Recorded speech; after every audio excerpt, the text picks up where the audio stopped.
உலகத்துல எத்தனையோ மொழிகள் உண்டு. அத்தனை மொழிகள் இருந்தாலும் கூட எந்த ஒரு மொழிக்குமே இல்லாத ஒரு தனி சிறப்பு நமது தமிழ் மொழிக்கு மட்டுமே. அந்த தமிழ் தான் நம்ம எல்லாரும் பேசிக்கிட்டே இருக்கோம். பல நிறைய புண்ணியம்லாம் செஞ்சுருக்கணும், யாருக்குமே கிடைக்கவே கிடைக்காது இப்பேற்பட்ட ஒரு வாய்ப்பெல்லாம். நம்ம பிறந்ததுக்கு இங்கே தமிழ்நாட்டில் தமிழ் மொழியை பேசிக்கிட்டு இருக்கோம். பாரதியாருக்கு 14 மொழிகள் தெரியுமாம். 14 மொழிகள் திறந்த பாரதியார் சொல்கிறார், யாமறிந்த மொழிகள் இல்லை, தமிழ் மொழி போல் ஒரு இனிமையான மொழி நான் கேட்டதே இல்லை அப்படின்னு சொல்றாரு. அப்பேற்பட்ட ஒரு சிறப்பான இனிமையான மொழி நமது தமிழ் மொழி. உலகத்தில் தோன்றிய முதல் மொழி, மூத்த மொழி தமிழ் மொழி. அதிக எழுத்துக்களை 247 எழுத்துக்களை கொண்டது நமது தமிழ் மொழி.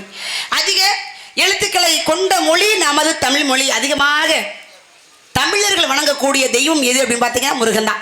எல்லாருக்கும் தெய்வங்கள் இருக்கும், குல தெய்வங்கள் இருக்கும், இஷ்ட தெய்வங்கள் இருக்கும். இத்தனை தெய்வங்கள்லாம் இருந்தாலும் கூட அதிகபட்சமாக யாரை கேட்டாலும் எந்த தெய்வத்தை பிடிக்கும் அப்படின்னா என்ன பண்ணுவாங்க, நம்ம கேட்கக்கூடியது அதிகபட்சமாக முருகா முருகா முருகா முருகனை தான் பிடிக்கும். ஆமாம், முருகனுடைய பக்தர்கள் உலகத்தில் அதிகம். ஆமாம், அதனால தான் தமிழ் கடவுள் தமிழர்கள் அதிகமாக வணங்கக்கூடிய தெய்வம். நம்மளுக்காகவே என்ன பண்ணுறாரு, அவதரித்தவர்.